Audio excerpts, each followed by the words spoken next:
Hello and welcome to Birth as We Know It. I am your podcast host, Kiona Nessenbaum. I have experienced birth as a doula, a student midwife, and as a mother of 3 amazing children with my husband and high school sweetheart by my side. After attending over 130 births, including my own, I've realized that each birth experience is truly unique. So make sure you subscribe and join me every week as we are guided through many different birth experiences through the lens of the storyteller. Please be aware that some of the stories can be triggering to hear, so feel free to pause, take a breath, and come back and listen whenever you're ready. With that said, let's prep ourselves to dive deep and get detailed about what really happens in the birth space. As a reminder, this podcast is intended for educational purposes only and has no intention of giving or replacing any medical advice. All advice that is given on the podcast is from the personal experiences of the storytellers. All medical or health-related questions should be directed to your licensed provider. Hello, everyone. Welcome back to the Birth as We Know It podcast. I am so happy to be interviewing a good friend of mine and my birth doula. Her name is Kristin. Kristin, welcome to the Birth podcast. Thank you, Kiona. I am just so glad to be here, and I just am so glad to be able to speak with folks, and thank you for inviting me. Yeah, of course. I am actually super honored to be able to interview Kristin because she was my birth doula for 2 of my 3 births, and she is still running her birth doula business called BEarthMate. And she is also practicing as a community outreach doula at Open Arms Perinatal Services. So thank you for doing that, all that service. Thank you. Yeah, it's just been a joy and an honor to be able to work in this kind of field, and to be able to be your doula has just been, it was amazing. So it's just like, now this all is coming full circle, and I'm just so glad to be here this time. Yes, I am very much looking forward to it because you're not here to talk about a doula's perspective necessarily. You are here to talk about your own personal experience. You have little Beam. Yeah. Yes. Beam just turned 9 weeks just a few days ago, and it's a roller coaster. We are learning together. They're just such a patient baby, because mama's a mess sometimes. And I try my best, and they have just been so patient with me. They're just such a fun baby, and I'm really, really enjoying being their mother. So we're learning together. That is awesome. I love that so much. And so tell us a little bit about yourself. Like how were you excited when you found out you were expecting Beam? Was it expected? Was it unexpected? And then let us know who's in your family. I know that you got a little fur baby over there as well. So yeah. This whole journey was it was expected and unexpected at the same time. So just to give a little background about how everything came about.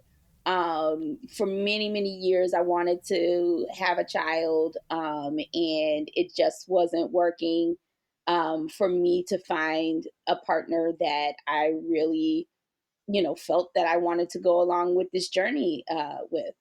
And so being in birth, I heard about so many parents using alternative methods and looking for different ways to have kids.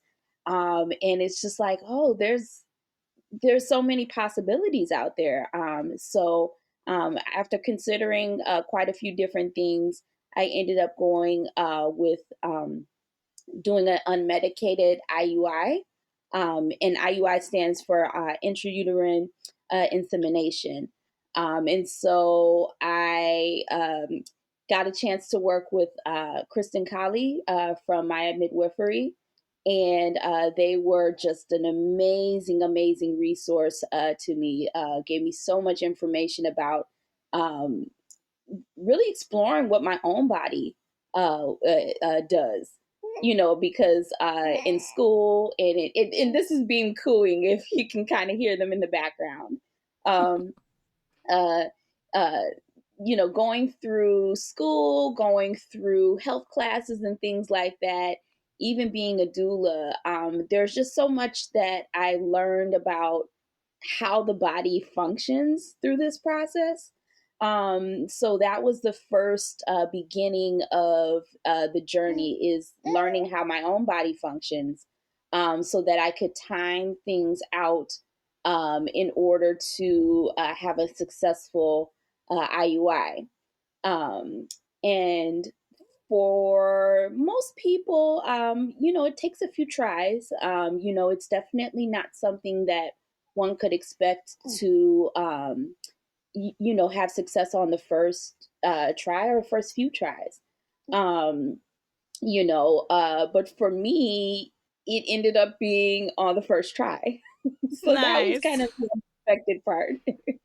And it was just truly, truly, like a joy and a blessing and luck and hard work and all of those things at once. I can't say enough how lucky and how privileged and how just, um, you know, how things worked out quite unexpectedly. Even though there was quite a bit of work to make sure that Beam got here, everything fell into place all at once. So I found out last year that I was pregnant, and it was just like, wow, this is my first pregnancy. I'm 39 now, so kind of getting older. Most of my friends who want to have kids have had their kids already. So it's just a very interesting experience also being an older parent. So yeah, so that is kind of how Beam's journey started. And then just getting a chance to connect and reconnect to so many folks in my community has been amazing too. I'm not from here. I'm from Illinois, grew up in south suburbs of Chicago, and it is just amazing how many people and how strong of a community I have out here in Washington. It wasn't something I expected when I moved out here. And so Beam has a lot of aunties and uncles and cousins and, elder folks that they can reach out to and be near. And so it's just so nice. My family has come out to come visit me, but it also is so nice to have community out here that, make sure that we're okay. I love all of that. I love all of it. I remember back in the day when I was pregnant, I think with Cairo at the time, you had started talking about like, hey, maybe if I don't find a partner, I'm just going to do this by myself. Like, I don't Yep. need to lean on anybody else. I'm just going to do this by myself. I know I can. I'll figure out how. And here we are, and then Yeah. Moxie is Yep. your pup, How is Moxie doing with having Beam in the house now? Moxie is super protective, like super protective. And she started being that way kind of early on into the pregnancy. I think her and Beam had like communication going long before I had communication going. If somebody comes to the door or drops off a package, or if we have a visitor or something like that, she's first to kind of make sure she sits in between and kind of checks the person out first. So she's very protective, but she's also very affectionate. So, oh, Beam. She's very affectionate towards Beam. So, it is something that we're all learning how to kind of, adjust as a family. But I'm really, really enjoying also how she's getting to be Beam's big sister. Mm-hmm. That's awesome. That's awesome. I love that. And I feel like, let me know if I'm wrong, I feel like Moxie was probably a good excuse to get up and get out postpartum. Yeah? Oh yeah. Oh yeah. So, how was your pregnancy for you? How was it overall? Whew. I would say pregnancy was like um not my favorite thing. Mm-hmm. It was just not my favorite experience, and that as a person who works in birth and had been a doula for so many years, that was a very unexpected thing for me. That pregnancy would be so um, difficult, Mm-hmm. but it wasn't. When I compare myself and my thought, in my mind, I really wasn't having, or experiencing some of the things other people experience. So I'm like, who am I to complain when Mm. I'm really kind of having a mild pregnancy? Mm. So there was kind of um, the mindset or the thought process is like, well, I shouldn't be complaining because people have it off worse than me. Mm. But then, I had to also take in what I was experiencing. So that was a very difficult, at least on the, I guess, psychological side, that was kind of a difficult um, two things to balance. Um, in my pregnancy, the first few weeks, it was just kind of really also, um, you know, kind of managing through the fear of, will this, how will this be? Mm-hmm. How will this change my life? And then also, is this something that's going to even stick and stay? I had not been pregnant before. Mm-hmm. So that was a fear of mine, what my fertility was going to be like. Um, but then as things went along, I had a really major, major scare. I had an incident where um, I bled a lot at Mm. 21 weeks, Mm. and I had to go into the emergency room for it. It turns out it was a polyp that was benign. Mm. So it was something that was not going to affect the baby and ultimately wasn't going to affect me. But it was a very scary and tough situation for me to get through because it was such uh, an incident where I had to go into the emergency. I think after that situation happened, I had been quite a bit on edge for the rest of the pregnancy. Had consistently been assured that things were going just fine, but that situation really put me on edge, Mm-hmm. and it was at a time that I was kind of so far along. Um, Other things that happened during my pregnancy were just kind of a lot of life situations, like Mm. my car decided to break down. I ended up moving. So I moved with one of my really good friends. Let's see. I have family member who has moved to the state. So just like a lot of life changes were going on at that time as well. So it was like, is this the time for all these big things to be happening? I kept thinking to myself, but ultimately I'm so glad things turned out the way that they did.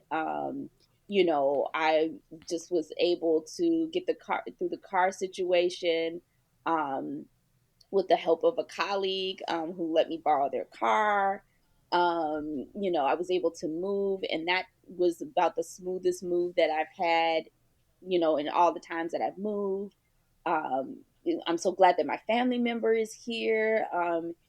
This is someone that we didn't necessarily, our ages were, further apart, so we didn't necessarily grow up together. So Mm-hmm. it's really good just connecting and being around them now. So it's just so many life changes that happened also during the time of pregnancy, and even me finding out when I was pregnant. was during the Roe versus Wade Ugh.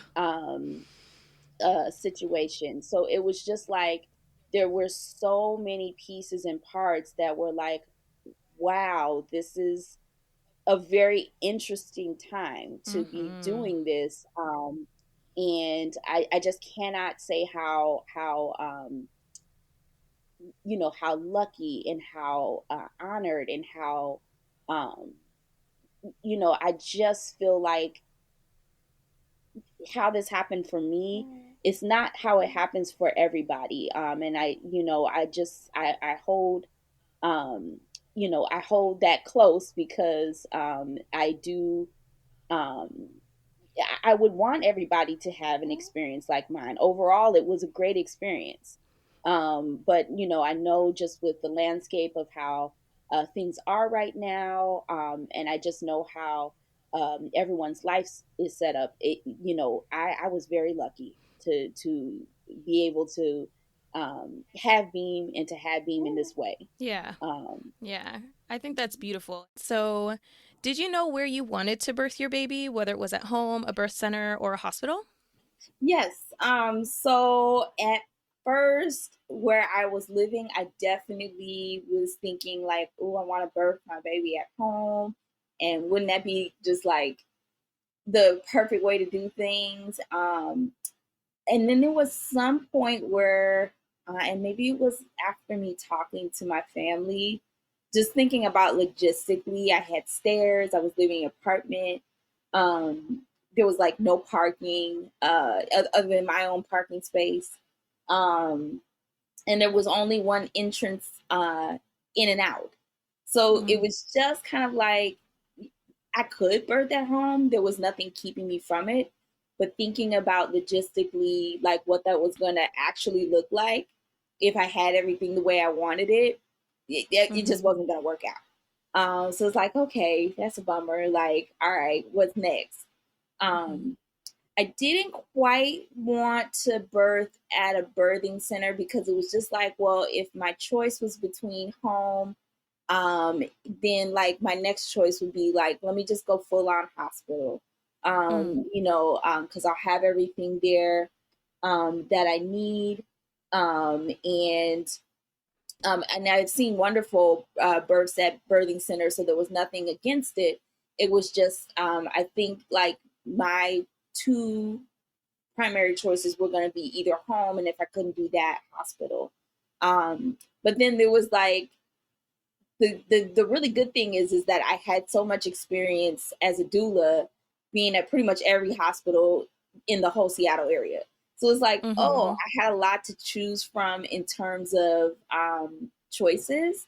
Um, and it kind of came down to insurance, and it came down to a lot of different things. But ultimately, I had seen quite a few of the births over at Virginia Mason with the Quilted Health team. And Quilted Health has they pretty much have a vision that takes on a lot of the different midwifery type visions. They have midwives who are, gender affirming, midwives who, practice anti racism. So these were folks who I knew I was going to feel comfortable with, just in terms of I knew they were going to respect my values. I knew that they were Mm-hmm. going to respect me. And I also knew that they were going to do everything in their power to keep me safe. I don't Mm. know if we have really got a chance to talk about it, but there is a statistic that is shown that Black women are 4 times more likely to die in birth, in Mm-hmm. childbirth. And so, like, as a doula, that was the reason why I became a doula.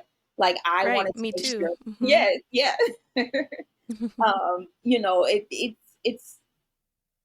It's so scary because it's one of those things where you think of the most well-to-do, most famous folks, most I would never think this would happen to this person type folks. So like Serena Williams and Beyonce and Cardi B, like all talked about very recently their births and how close they were to death or even a very unfortunate birth outcome with Right. their births.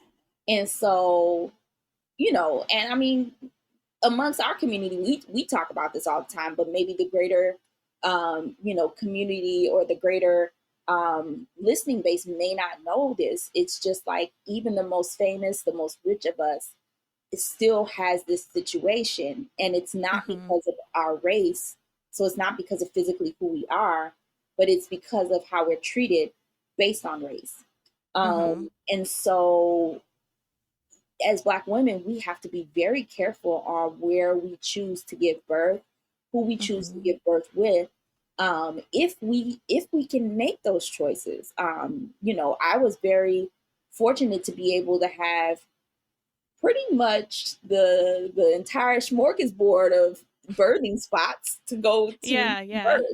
And with all the teams, to give birth with, and I had experienced births with so many teams. So I kind of not only had firsthand experience with these teams, but you know, I just kind of knew what I wanted and knew that there were teams that would be really, really good in getting me the kinds of things that I wanted and keeping us safe.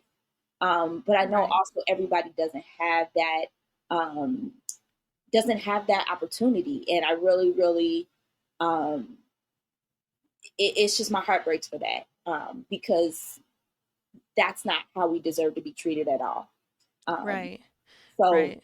like you said, that's the reason why we both got into being a doula and Mm-hmm. doing this kind of work.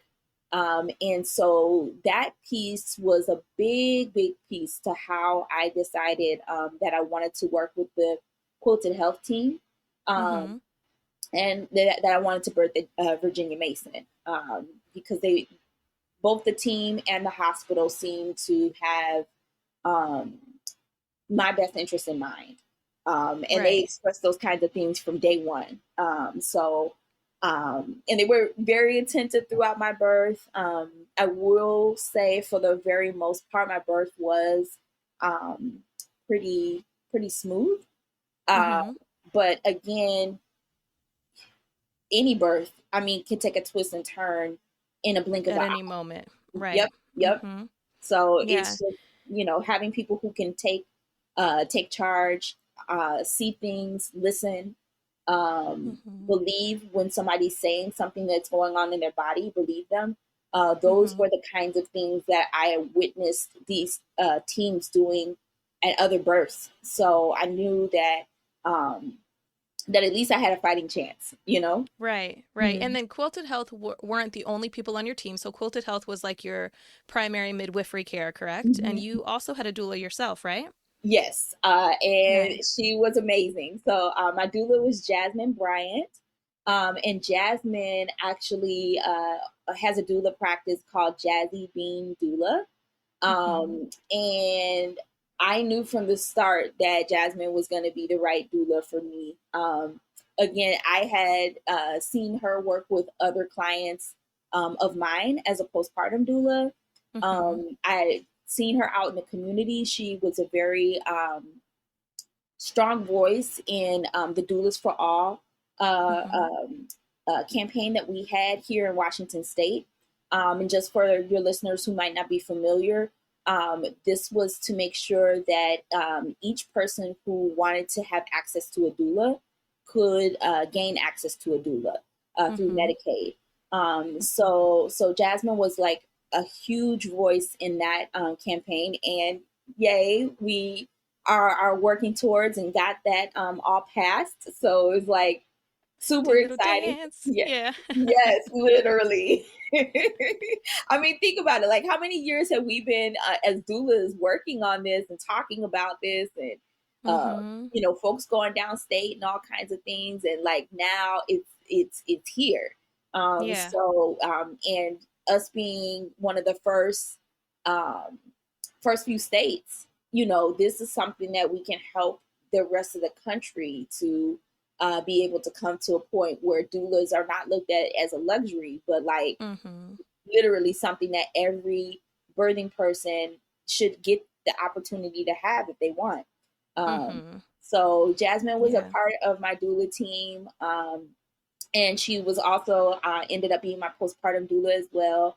So Beautiful. shout out to Jasmine. Like, she's just super dope. Like, I love Jasmine. So we've yeah. only met a couple times, but when I met her, she was nothing but positive energy. So Oh it was yeah. very Oh yeah. beautiful. Yeah.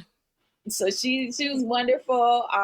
And then I also had my mom was attending my birth with me. And Mm-hmm. so my mom was like mom doula. Like, she kept saying like, oh, I don't know if I'm gonna know what to do. And she knew exactly what to do. Like, there was times where like it would be my hardest moments. Like, I would never categorize my birth as painful. I felt like it was one of the most uncomfortable Mm-hmm. experiences I've had, just mentally and then also emotionally and physically. But it never really reached the threshold of pain. But Mm-hmm. it was one of those things where if I didn't have the right people there, I knew that like mentally I was gonna have a lot more issues. Mm-hmm. Um, and my mom, like, it was just like one point in my birth, things were just getting real. Uh, they were just getting like, I don't even know how to explain it, like just really, really intense. And she put her hand on my chest, and it was like, oh, wow, this is like Mm-hmm. all I need. Like, it didn't Mm-hmm. make the discomfort go away, but it just was like I felt so much love at that point. I Mm-hmm. felt so grounded, like I could feel my heart because she had her hand on my heart. She helped me slow my breathing and just kind of really be able to focus on what the task at hand was. Um, and I don't know what it would have been like without her. Yeah. Um, Yeah. I know that so exact feeling because I don't know if you remember, but during Cairo's birth, my mom came in a little later. mhm, And that's the first thing she did is she put her hand on my chest. And it was just like it's such it's I don't think words can explain the feeling that you get when you yeah, know that your mom is there putting their hand on your chest and you're just like, okay. I feel like it might be a very like spiritual connection and like this ancestral kind of vessel. I don't know if that's a little mhm. too spiritual, but that's kind of how I felt during that moment. So I Oh, hear I similar totally hear feelings. that. Like, I Yeah. think that that's a perfect way to explain it because um, it's almost like they're pulling like the ancestors, like they're pulling everybody and it's Mhm. just in that touch. Like, and this whole backstory, I don't think I told you, but there was an exposure to COVID in my family.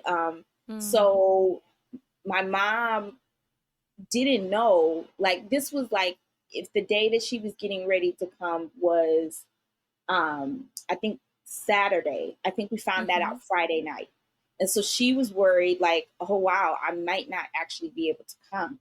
So like Mm. there was a certain point where she made a decision. She's like, look, I'm gonna be here. I'm gonna get on a plane. I will quarantine myself, take all the tests, all the things I need to do, but I'm gonna be there for you, and that's that. And I was like, well, Mm. no, what about this and what about that? She was just like, no, whatever, like Yeah. just She's like, stop I all that am gonna noise. be there. Yeah. Yeah, That's good. Well, I'm glad that she put in all the work to get there. It just shows yeah, that it also meant a lot for her to be present in that moment. oh yeah, oh Um, yeah. well, since we're kind of leaning towards your birth, let's start talking about the details about your birth. So, like, how did you feel leading up to your labor? And, like, when did you realize you were actually in labor? So this is kind of a funny story to me. The so I definitely knew I didn't want to be in labor on Christmas. So like that was Mm-hmm. kind of like my only big thing. Baby was due to be born around that time, and I was like, let's just miss that day because I want them to have their own actual birthday, Mm-hmm. and not have it be clouded by any other holidays. I also kind of wanted them to miss New Year's too. So like we had a Yeah. small window. Mm-hmm. So the other part is, so my mom did make it to town. You know, and what ended up happening is the night before, I had the best sleep I think I had in 9 months, if not more. Like, it was just like, this is a perfect, I must have slept for like 10 hours or something like that. Like, and it just uninterrupted sleep, didn't have to get up to pee. Just, I mean, just deep, deep, good, like sleep, like just snoring, probably drooling, all the things. I mean, I slept. And I woke up and I told my mom, I was like, something's up. I was like, you know, the baby has to come. Like, the baby has to come like soon, because there's no way I was supposed to get that kind of sleep. Like, that just doesn't even make sense. I wasn't That was getting too that kind of, good. it was way too good. It's like they're up to something in there. Like, you know how folks are just like, when things get too quiet, like especially kids, like that's how it was. It's like it got too quiet. Like you're up to something. um, so then I'm just kind of going about the day, you know, and I'm getting contractions here and there. And because I just always saw people's births to be so intense, and maybe it's because I'm generally there at the most intense points. I thought to myself, these contractions are fake. Like, these are the most fake contractions ever. Like, I was getting them throughout the day, and they were becoming more and more frequent, but it was just like, this is totally fake.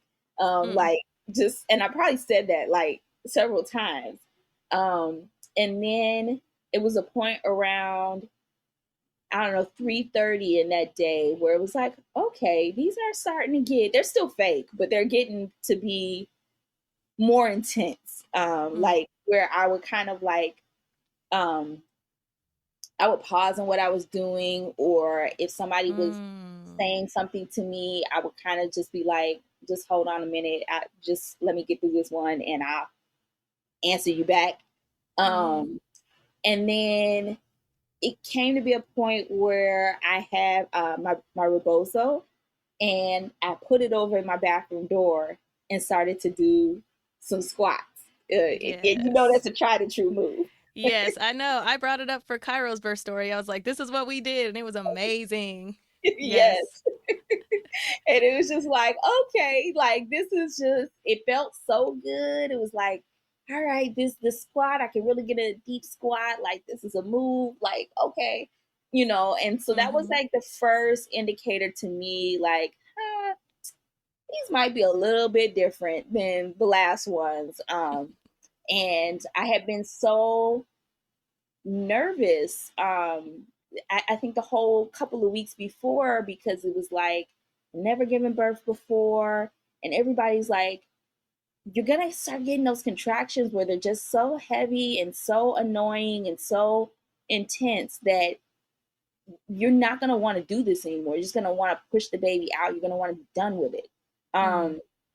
And so these started to begin to be like those contractions where I was like, okay, I guess I can go ahead and do this. Like, you know, I guess I could be the one to have, because I don't want to do this like for forever. Right. So the contractions were coming, and they started to kind of exhibit like maybe a 7 minutes apart sort of deal.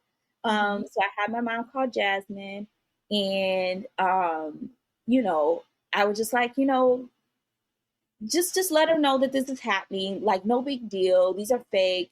Like, you know, we'll call her when the real thing gets here. Right. And I say probably about an hour later from that point. So this is again like 3:30, 4:30 or so. Hour later, it was like, I was telling my mom, like, let's call the midwife and let's just go to the hospital, because so they can tell me whatever they're gonna tell me. Because I knew to myself, they're gonna tell me like I'm barely dilated, that this isn't it. They're gonna send me home, whatever. So I was waiting for the midwife to reach back, and we had made it to the hospital. And by the time we got to the hospital, it was just so intense. Like, I'm trying to think of how to explain it. like, I knew that there were people around me. I knew that all the stuff was going on, but it just like my world got so narrow. Like, Mm-hmm. I just, I could see my mom. I knew what the hospital entrance looked like. Somebody asked if I want a wheelchair. I was like, yeah, give me that. But like, I was aware that there were other people in the room because they let you in the emergency room. But like, it's just almost like none of that was a part of my focus. Like, it was all just like a tiny, tiny, narrow range of focus. Mm-hmm. Um, and then they started wheeling me upstairs, and it was just like once we got through the doors, I just started busting out crying because I was like, this could be it. Like, I could be going in here and leaving out with a baby. Like, this is just wild. Like, this is a whole wild experience. Like, it's still wild to me. Like, it's still Right. like wild that I had a baby in my belly just 2 months ago, and now like they're a whole entire human. Like, Right. um, so we go upstairs. Um, they have me in like a triage room where they check me, and they're like, "Oh, you're 5 centimeters dilated." I was like, "Oh, so they're not sending me home." Like, Mm-hmm. so this is actually labor. So like, this is it. Like, so I was happy, but also kind of like, oh wow, like this is like for real, for real. Um, Right. and they did all my vitals and then took me to my actual like room that I would be giving birth in. And that room had a tub. And so I was like, yeah, let's go ahead and do that tub. Mm-hmm. So at some point, very early on, Jasmine gets there. And I'm thinking to myself, well, now we called and kind of let her know, but we didn't give her the go ahead until like I think probably 30 minutes or so. It hadn't been that long. And Mm-hmm. so I think at some point I had asked her, I was like, yo, like, like, we didn't give you the go until such and such a time. I just, how'd you get down here so fast? And she was just saying the fact that you had your mom call and like Mm. just kind of hearing you in the background and all those things, like she kind of knew that it was the real thing. I didn't know it, Right. but she That knew. doula intuition, you know? Oh yeah, oh yeah. So she definitely had that intuition, and it was great. So we did the tub for another, maybe an hour or so, and then it got to a point where the tub was not as comfortable as it had been, and I was needing to get checked, and everybody was suggesting that a position change might be good. So got out the tub, got checked again, and I think before the check, they were asking if I wanted my water to be broken. And I said, well, yeah, if the check looks like that is something that would be useful, then that sounds fine to me. Um, and so they checked and broke my water, and I was at a really stretchy 7, almost 8, and I think I had stretched to 8 at that point. Mm-hmm. So I was like, oh wow, this Mm-hmm. is this is going fast. Yeah. And this is going smooth, and I'm like, I'm okay with this. Like, I can do this. Like, if I'm at 8, like I got this now. Like, anything can Right. happen, but like I was feeling real good. Mm-hmm. So I was going, and it was getting really intense, and then it got to a point where I think they wanted to check again, because at that point it's like, well, if I was at 8 and then this had been a few hours, I should pretty much be complete. Um, Mm-hmm. so they checked again, and I was still at 8. And so that Mm. was pretty like, oh, okay, all right, well, I shouldn't have got too happy. Like, just kind of let it go how it's gonna go. Mm-hmm. And so I know that, Jasmine and the nurses, they had suggested some position changes. So I think I was on hands and knees at one point, and they suggested let's try side lying, and let's try, kind of swaying and things like that. So we had done some of those for a little while. And then it got to be one point where it was just like, I just wanted, I wanted everybody to be very quiet. Because for me, it's hard for me to concentrate when people are, talking or asking things or, expecting things of me. So I wanted the room to be quiet. I wanted to be relatively dimly lit, if that could be possible. And everybody was able to comply with that. But they did joke.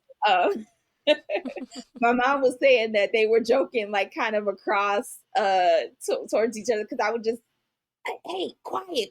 I need y'all to be quiet. Like, and they thought that was the funniest thing. They're like, oh, Kristin's mad. Okay. Right. And I didn't want to be a diva or anything, but it was just really hard for me to like. You were in the zone. You were in the zone. You have every right to be a diva in the zone, the birth zone. Okay. And so and they were like the quiet, just for whatever reason, it helped me. Like I had to, whenever I breathe, I have to kind of breathe loudly so I can hear that I'm doing it. Or I have to hum to myself. So I kind of just like, know that I'm there. Like, I guess that sounds kind of weird to say, but like, the humming just gave me something to kind of concentrate on, and the breathing as well. So if other people were talking, it would have taken me out of that zone. So we were kind of doing that for a little bit. And then there had just kept being a point where, like the whole time I wanted to push. Like it just felt like, oh, okay, I kind of need to push. And the midwife was like, it was too soon for me to push, because if I had pushed at that point in time, you can potentially make your cervix swell up, if you're pushing too soon.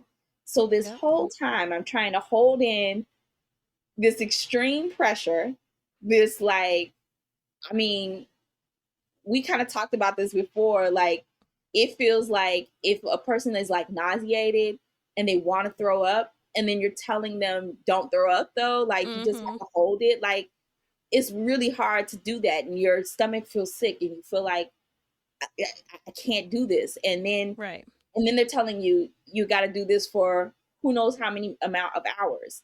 So I'm doing that, or any sensation that you got to hold in. Like, poop is kind of the one people talk about and compare it to the most. And it does feel like it's just a lot of pressure down there, that if you push against it, that pushing against it feels like a relief. So them telling me I couldn't do that for like an unspecified amount of hours was just like, it was getting at my mind. Right. So finally the midwife is like, well, we can check again to kind of just see where you're at, because it was kind of like one of those things like, okay, if you're at 8 again, we might have to like revise our plan a little bit. And so I'm thinking, oh no, like I've seen how this could go. Like, I'm so close, but being at 8 is not being at 10, so like, who knows? So they checked me again, and I was at a really, really stretchy 9. So they were like, this could go to 10. Like, this could go to 10. And I was like, oh, okay, well, that I could work with that. Right. Tell me what to do next. Let's go. So my midwife, Laura, she was actually like, if I, just keep some pressure there while you go through this next contraction, I might be able to help you stretch out your cervix a little bit. And, you just have a little lip of cervix, and that might be all you need. And if you just do a little tiny push to kind of get the edge off, that's okay. And I think that was all she needed to say, is that I could do a little bit of a push, because I was like, listen, I've been ready to do that Mm-hmm. the whole time. So I was able to do like a little kind of practice push, baby push, whatever. And during that time, she was able to kind of get the cervix to move, kind of move out and stretch out a little bit more. So it was enough that I stretched to 10 centimeters dilated. So she was like, "You're free to push now." I was like, "Oh, look, listen, I can Yes. push." Yeah. And I knew it was like, okay, I never, pushed out a baby before, but I was like, if it's one thing I know that I could do, that was like the confidence boost at that point. It was like, I can push. Because the baby was pushing anyway, whether I wanted to or not. Like, it was happening. Right. So I started pushing, and that just felt so relieving. It actually felt very good. Like, I know when talking to clients, that's one thing that they're really scared of. And, some clients are really, really fearful of actually pushing. And to me, that was the best part of it, because it was like, there's so much energy that's going back and forth that I had no control over. And the pushing is the one piece of energy that I have some control over.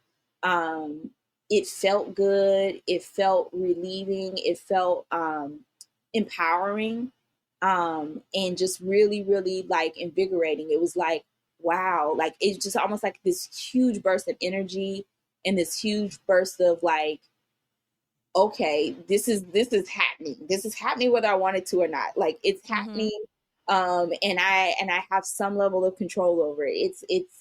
It's gonna be over very soon. Like, so it was just very exciting moment. And then folks were like, "Oh, okay, we can see a little bit of baby's hair," and I'm like, "Okay, yeah, that's what they tell you. They encourage you. Yeah." No big deal. That's what they say. And Right. so then there was a point where I could see baby's head crowning, and I was like, "Oh, this is real now. Like, this is gonna happen." And there was also a point where I thought, "Oh yeah, Ring of Fire." They did talk about that. But surprisingly for me, it didn't really it it just, maybe it was the oxytocin. It just really didn't hurt for me. It was like, it was pinchy. It was uncomfortable. Fortunately for me, it was relatively a fast birth. I went in 5:39 was when we got in the car to drive out, and baby was born at 12:40 a.m. So it was like 7 hours on the dot. Nice.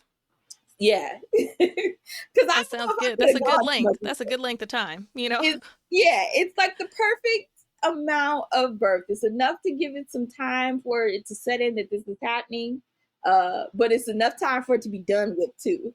Right. So I saw baby's head crowning, and me being in my doula mind, I was like, okay, once the head's out, like, boom, that should be it. The shoulders should just come right on out. And they didn't right away. So I was like, huh. And, it's just me being in my doula mind. I was like, huh. But I was like, well, I just keep pushing. And then they were just kind of like, well, if you can just move your hips a certain way and kind of just like scoot up a little bit. And I'm thinking like, huh, the shoulders are just supposed to come out. Right. And so it was really quick, but baby did have shoulder dystocia. And that's when the shoulders stick inside, or are turned in a way that makes them very hard to come out. And so that was what happened. And my midwife was really quick to see it, and really quick to respond to it. And that's Beautiful. kind of one of those areas of care that if it's not responded to properly and quickly and in the right way, things can turn, just really intense really quickly. So I was so glad my midwife knew what to do. She was very responsive, and also very,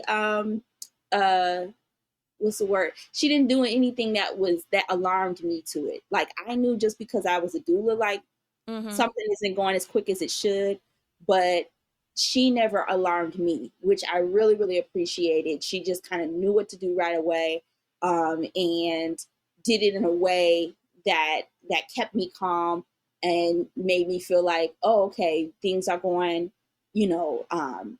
as they should. Right. And then as soon as baby's shoulders came out, the rest of the body came out, and they put baby on me. And listen, it was all that I had ever waited for. I had been waiting to give birth for so long. I've been waiting for this baby for so long. And just that first moment of us meeting was like, I don't even know really how to explain it. Like, they are just my complete joy. And you're going to make me cry, Kristin. I'm already crying. Yeah, it's like, I don't even know if I told the story of how they came about. Like, it is such a process, learning about yourself and charting and checking on your cervix and checking on all like the different fluids and what's your mood like and what's your body doing. So I had been doing this for like 6 months, and no one knew that I was going through this whole thing, except for like my immediate family, and Kristin. And they were just like, you just go through this charting, you go through all of these things, and this is going to give us the best fighting chance for this IUI to happen. I had been wanting to be pregnant for like something like 20 years. So for the fact that it happened and then at that point took so quickly, it was just very shocking to me. It was like, okay, wow.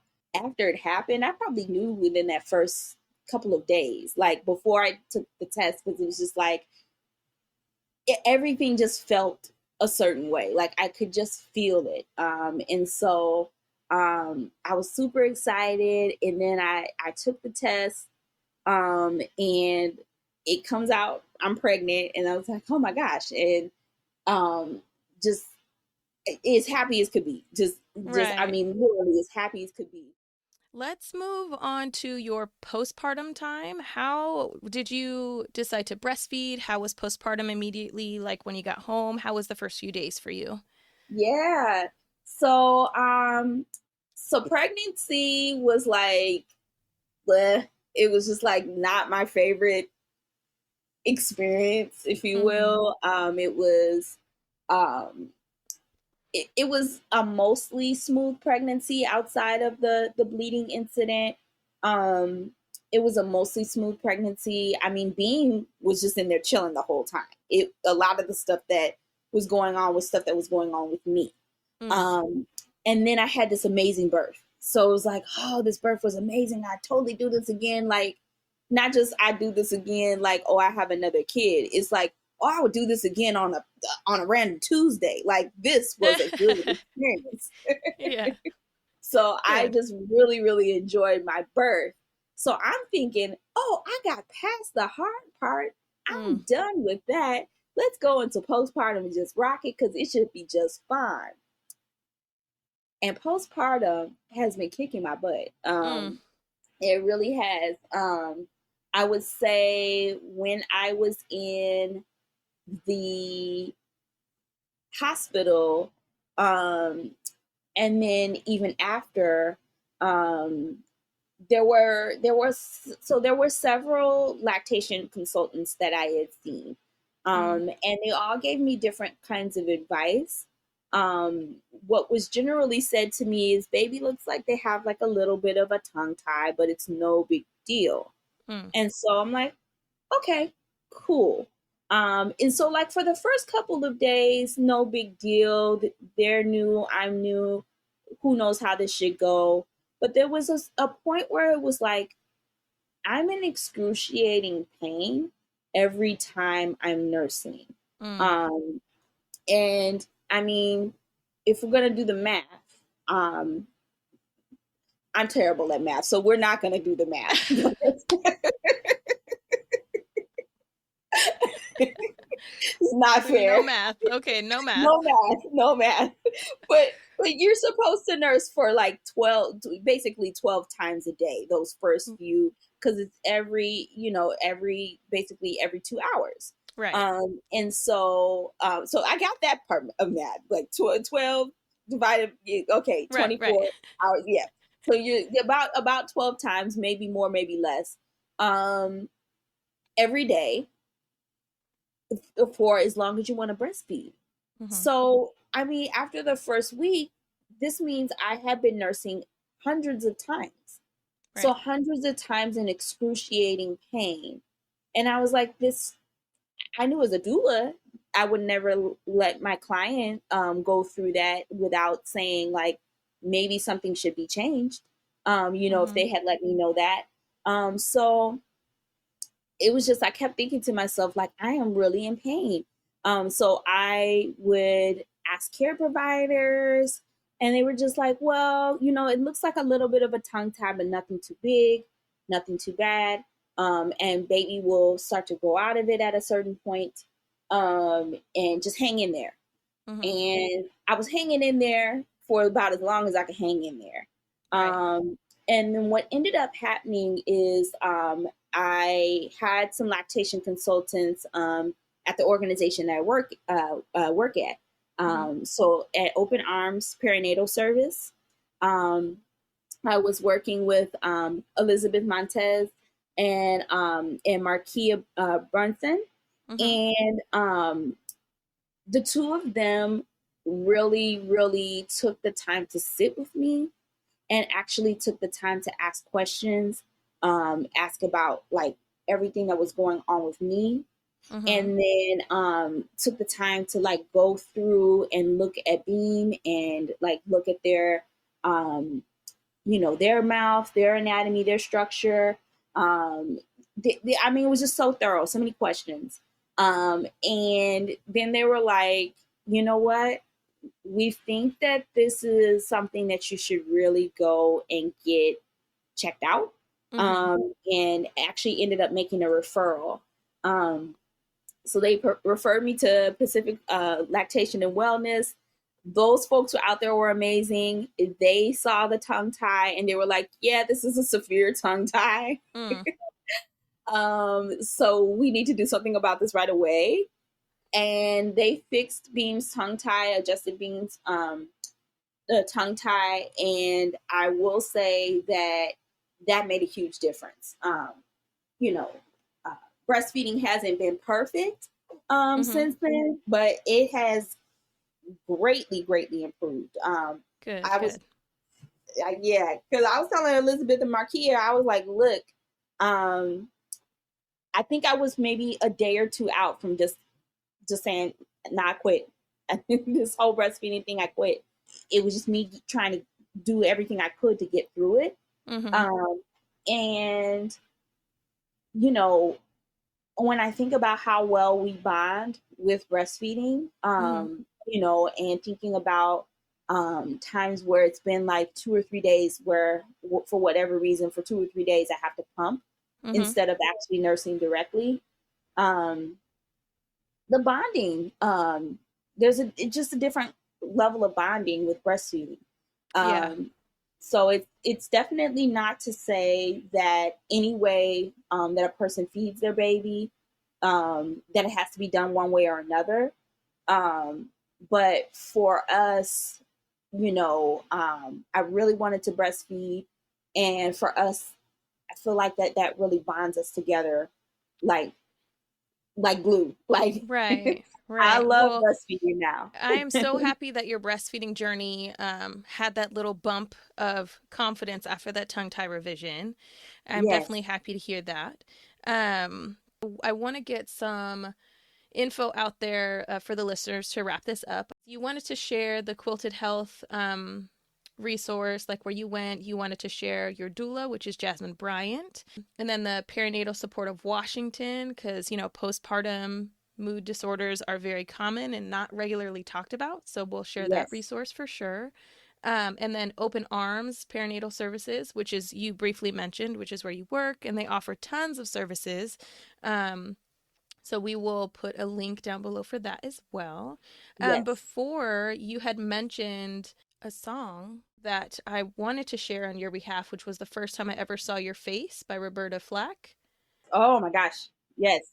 Tell me more about that song. Tell me how that I had this whole playlist that I was definitely going to play during my birth, and it was just gonna be this beautiful thing. And then the birth went so fast that no music was pulled out, right. and it just never happened. But I did have the playlist set up, and one of the songs was Roberta Flack, First Time Ever I Saw Your Face. And it was just funny because my mom was like, when I played that, she was like, I had not heard that song in so long. Like, that was my jam, and I hadn't heard it in so long. It's just such a beautiful song. And the first line is, first time ever I saw your face, I thought the sun rose in your eyes. And I just, you know, I would sing it along to Beam sometimes, and I couldn't even get through it because it was just like I would cry. I was like, it was true. It was one of those things. It was like when I saw their face for the first time, and even now, it's they can do no wrong. Yes. Oh, I love that. And I love that Yeah. your mother also had a connection to the song. I think that's great. Yeah, That's yeah. fantastic. It was so good that she had a connection to the song, and it's just so many things that we were able to connect with, just an intergenerational Right. connection. Right. So she would think back on her mother. I would think back on things with her. She would think back on things with me. Now we're experiencing, you know, being together. It was like a connection through all of these things. So, yeah, that song put a really nice, even now, I don't even know if she wrote that song for a baby. I don't know who she wrote that song for, but it touched me in that way. Oh, that's beautiful. I love that so much. Let's see. Oh, one more resource that I will share on your behalf is Yes. Kristin Colley with Maya Midwifery. I will Yes. go ahead Yes. and put all of these resources down in the show notes for this episode. Okay. Awesome.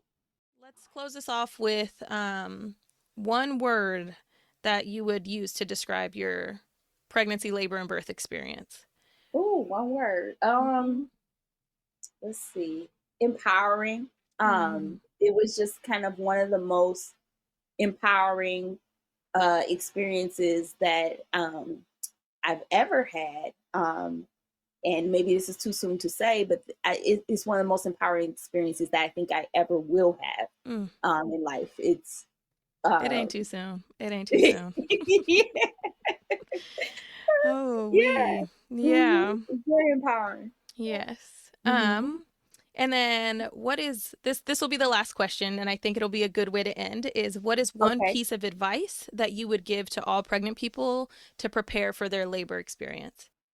To let go of anything preconceived that folks may have told you about birth, about their own birth, or preconceived things that you may think about, you know, so that other people have told you about their births, or preconceived things that you may think about your own birth. Because honestly, for me, the whole time I kept telling myself this is fake, because I thought that it was supposed to be more painful, more intense, more this or that. And it just wasn't for me. It was not, it was not the things that people said about it. So let your birth story be your own. And don't take in other people's, you know, it's okay to listen to it, but don't take in other people's stories. Don't take it to heart. Take your own story to heart, and you're going to write your own story. Right, right. Thank you. Yeah, that is a Hmm. great, beautiful piece of advice because I 100% agree. That's part of the reason why I created this podcast as well, was so Hmm. people could listen to other people's birth experiences while knowing that that was their unique individual birth experience, but it Hmm. also is a way of exposing yourself voluntarily, like you're Hmm. voluntarily, like you're volunteering yourself to listen to the podcast and listen to these stories, and you can hit pause at any time, and you Yes. can take what you want and leave what you don't, and you can realize that some things that happen for someone else may not happen for you, and that's okay. That is Hmm. okay. So all right, Kristin, thank you so much for coming on the Birth as We Know It podcast. I'm so excited to be able to share your story. I'm also very honored to be able to share your story. It has been an amazing time. So thank you. Thank you, Kiana. I enjoy telling the story. I enjoy being here. Beam is sleep, so I know that they are comfortable and Nice. content, and they enjoyed it too. And so I really, really appreciate you, and thank you so much for this opportunity. Thank you. Absolutely. Thank you. Mhm.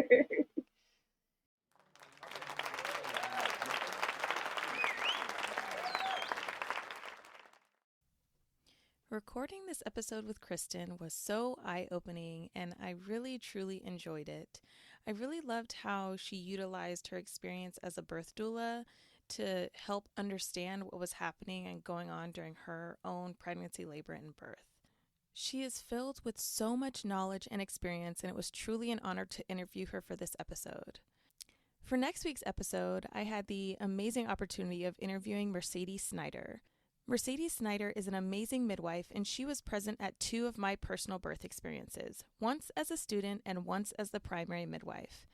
Mercedes dives in deep on the 6 very different birth experiences that she's had with her own 6 babies. So if you want to hear her beautiful stories, tune in next week.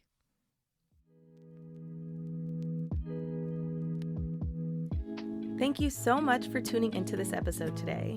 Don't hesitate to share this with your family and friends. If you liked this episode, feel free to leave a review so my podcast can pop up for others and they can see and listen to it as well. If you have a birth story or experience you would want to share on the Birth as We Know It podcast, head over to KionaNessenbaum.com and fill out the guest request form. That is KionaNessenbaum.com. I look forward to connecting with you again soon. Bye for now.